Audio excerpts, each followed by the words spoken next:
Listen carefully. There are truths so dangerous they were buried under ash, blood, and official silence. If you hear this and feel uneasy, that's because you were never meant to. Somewhere in Alabama, in the year 1884, a man put on a white hood, stood among his father's killers, and let them call him brother. What you are about to hear is not a story of bravery. It is a story of psychological warfare, of infiltration, and of power reclaimed in a system designed to crush it. This begins long before the night rides and burning crosses. It begins with a lie written into law and reinforced with rope. After the Civil War, America told itself a comforting story. That slavery had ended, that justice had been restored, that order had returned. But beneath that narrative was a darker machinery. Reconstruction died quietly. Federal troops withdrew. And into that vacuum stepped organizations that understood something terrifying about human nature. Fear is more effective than chains. The Ku Klux Klan was not chaos. It was structure, ritual, rank, loyalty enforced through terror. It functioned less like a mob and more like a shadow state, one that infiltrated sheriff's offices, banks, courts, and churches. Violence was only the surface expression. The real weapon was psychological control. Every lynching was a message. Every burned church was a reminder. Obey or disappear. In Lowndes County, Alabama, that message was delivered with precision. Black men who owned land were targeted first. Literacy was treated as rebellion. Dignity itself was framed as provocation. And when the rope came down from the tree, it was never just about the body swinging at the end of it. It was about everyone watching, internalizing the lesson, and adjusting their behavior accordingly. One man refused to adjust. His name was Samuel Vance, though history barely remembers it. Born into slavery, educated in secret, and shaped by a world that taught him early how to observe power without possessing it, Samuel learned something most men never do. Systems don't collapse from the outside. They rot from within. When his father was lynched, no investigation followed. When the perpetrators returned to their businesses and public offices, the silence was complete. That silence was not absence. It was coordination. And Samuel understood that justice would not arrive wearing a badge or carrying a warrant. So he made a decision that would erase him from safety, morality, and even identity itself. He would enter the beast. He would speak its language. He would earn its trust. And he would learn its secrets, not to survive, but to dismantle it piece by piece. This is where the descent begins. Samuel understood something most men never articulate. Power reveals itself when you stop looking at its symbols and start studying its rituals. After his father's lynching, he did not grieve the way a church would approve. He watched. He listened. He mapped who spoke loudly and who spoke last. He noticed which men avoided eye contact in public and which men smiled too calmly when black families passed. The Klan was not hiding. It was embedded. The brilliance of the system was its plausibility. Every man could claim ignorance. Every crime could be blamed on unknown parties. The hood was not just concealment. It was absolution. It allowed bankers, preachers, and lawmen to split themselves in two: respectable by day, sovereign by night. And Samuel realized that if he wanted truth, he had to enter the night. He began by reshaping himself psychologically, not with costumes or accents, but with silence. He practiced restraint. He learned to let insults pass his face without registering reaction. He rehearsed hatred the way an actor rehearses lines, not to feel it, but to deploy it convincingly. This was not betrayal of self. It was camouflage. Samuel also understood how identity worked in closed systems. Belonging was not earned through intelligence or courage, but through shared disgust. The Klan did not ask, "Who are you?" It asked, "Who do you despise?" Answer correctly and the door opened. Answer too honestly and you were dead. He allowed himself to be seen in the places they gathered. He let rumors form before words. A light-skinned man, educated, angry, displaced, a man who had lost status and wanted it back. That narrative mattered more than blood. Whiteness, he learned, was not a fact. It was a performance enforced by violence and validated by consensus. When the invitation came, it was quiet. No parchment, no ceremony. Just a question asked in a low voice, late at night, by a man who already knew the answer. Samuel said yes without hesitation, because hesitation would have marked him as weak. The oath stripped away his last illusions. It was not about God or country. It was about obedience, about secrecy, about the unspoken agreement that some lives were expendable in service of order. As he repeated their words, he understood the terrible genius of it. Once spoken, those words implicated you forever. Samuel walked out of that clearing a different man, not because he had joined them, but because he had confirmed what they truly were.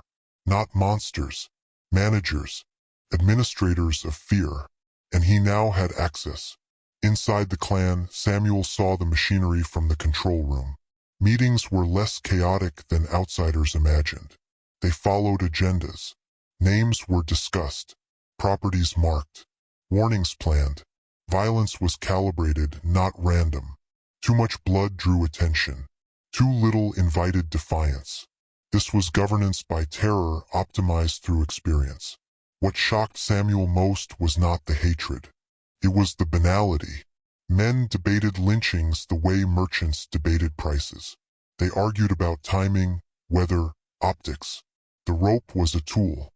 Fire was a message. Silence afterward was policy.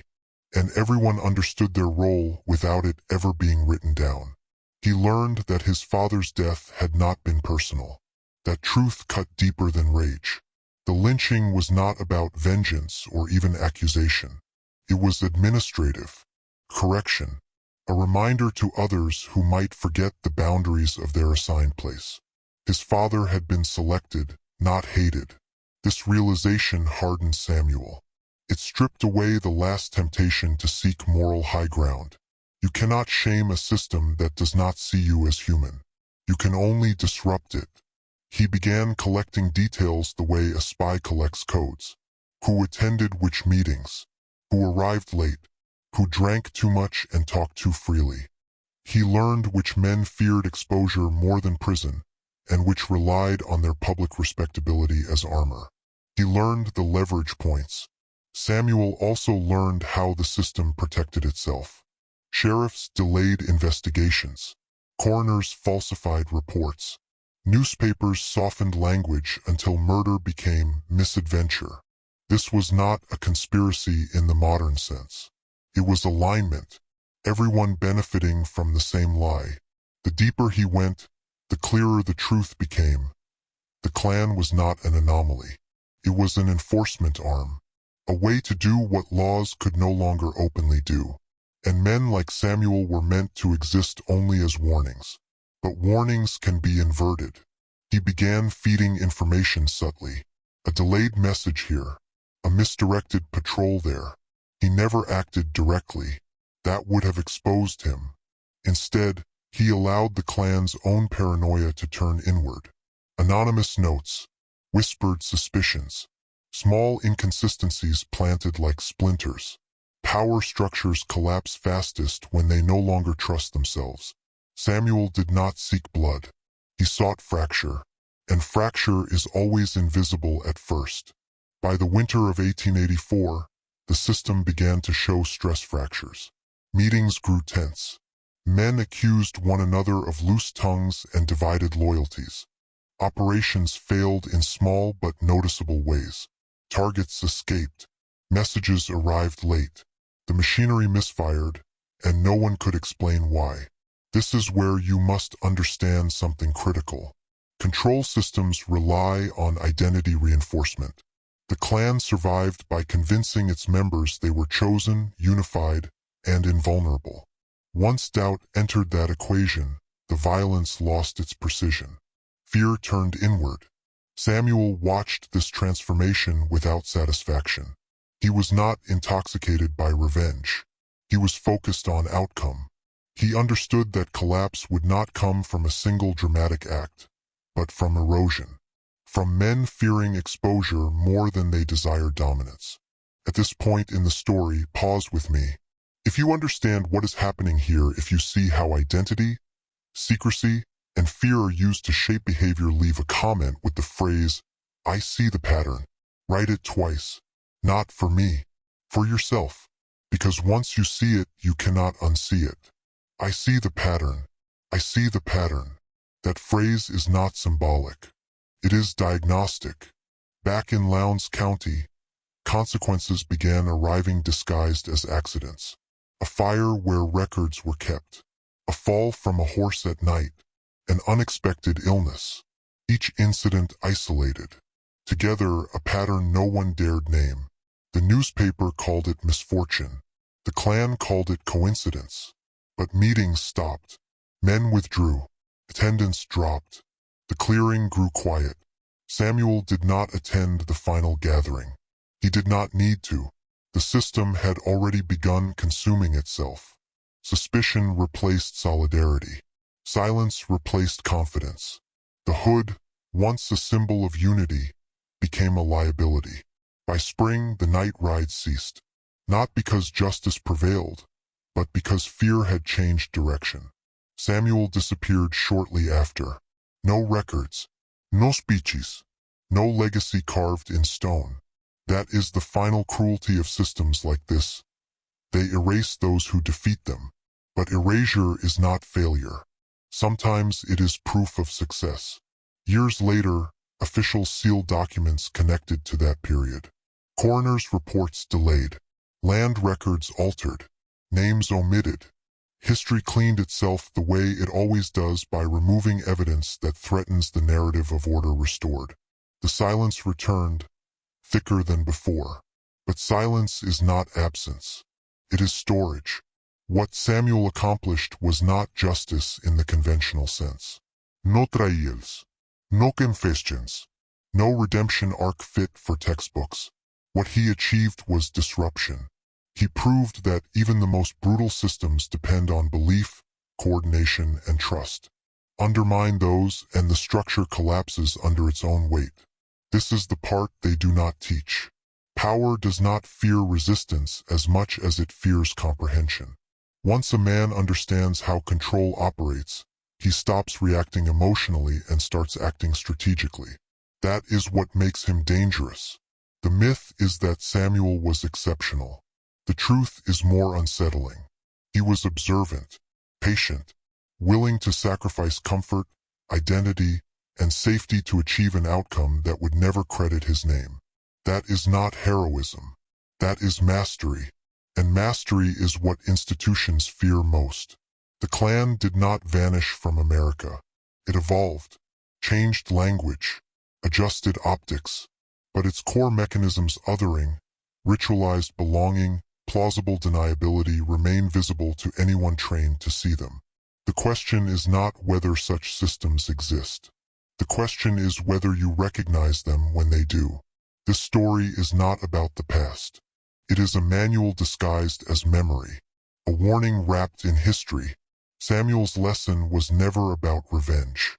It was about leverage, about entering systems without surrendering to them, about understanding that the most effective resistance often leaves no fingerprints. If this unsettles you, good. It should. Dangerous knowledge always does.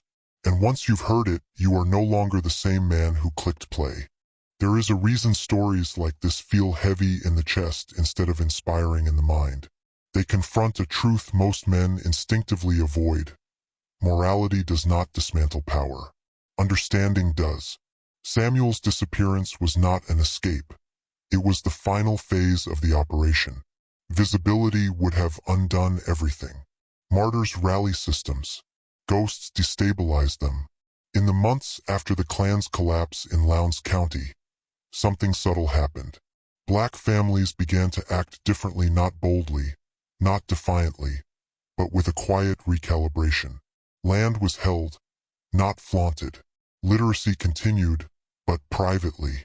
Men stopped waiting for permission that would never come. Fear did not vanish. It redistributed. Meanwhile, the white power structure experienced a psychological wound it could not publicly acknowledge. Men who once rode at night now avoided each other by day.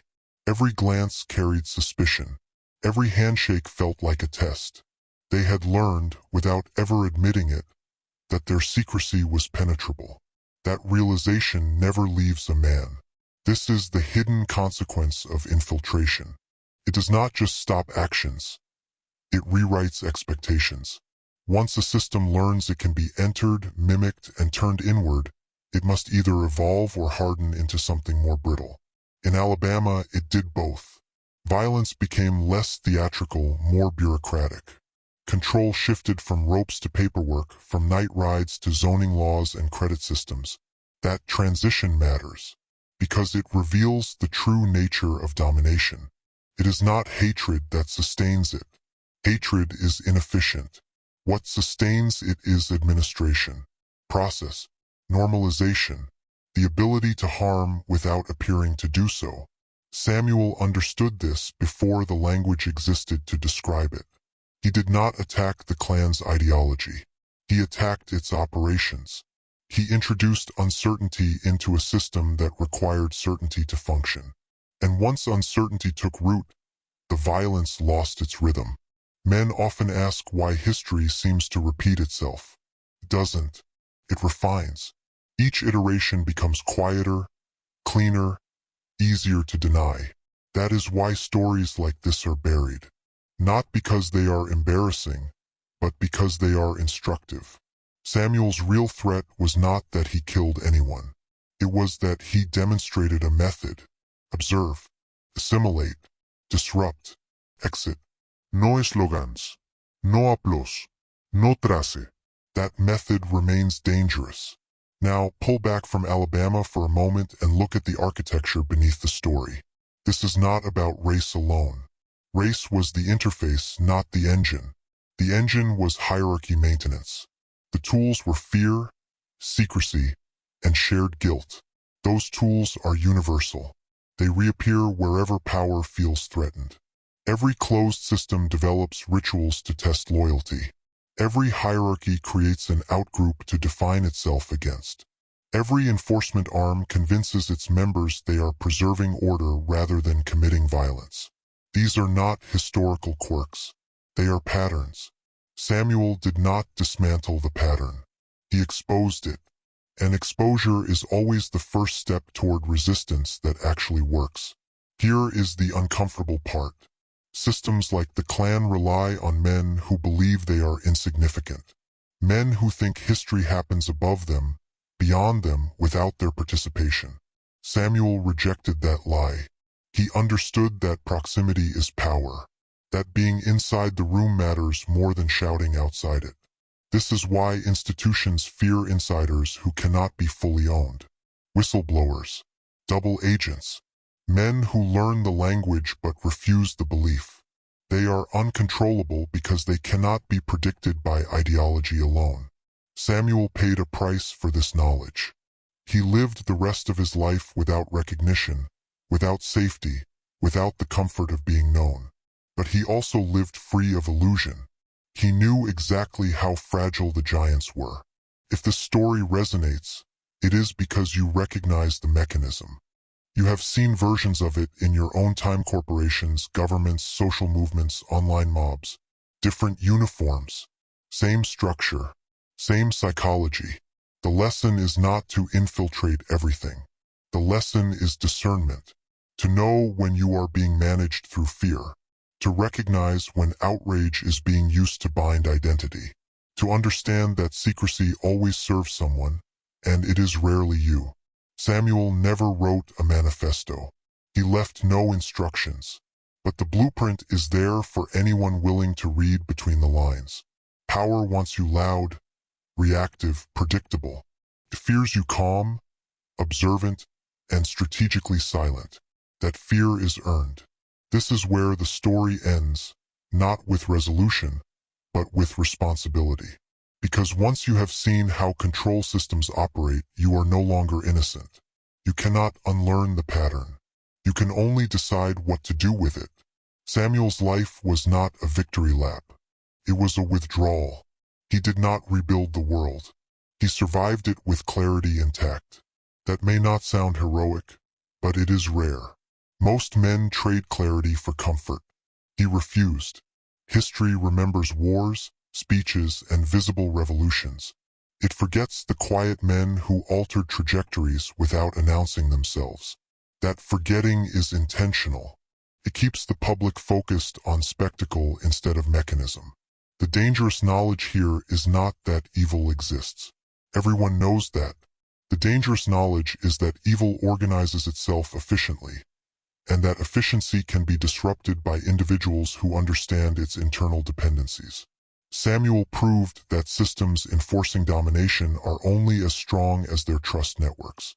Corrupt those, and the structure consumes itself. No slogans required. No armies needed. Ask yourself why this story feels relevant now. Ask why it feels like a warning rather than a relic. That feeling is not nostalgia. It is recognition. You are living in a world shaped by quieter versions of the same forces. The names change. The robes disappear. The incentives remain. And so does the opportunity to see clearly. This channel exists to surface what was buried, not to entertain, but to sharpen perception. Because perception is the beginning of autonomy.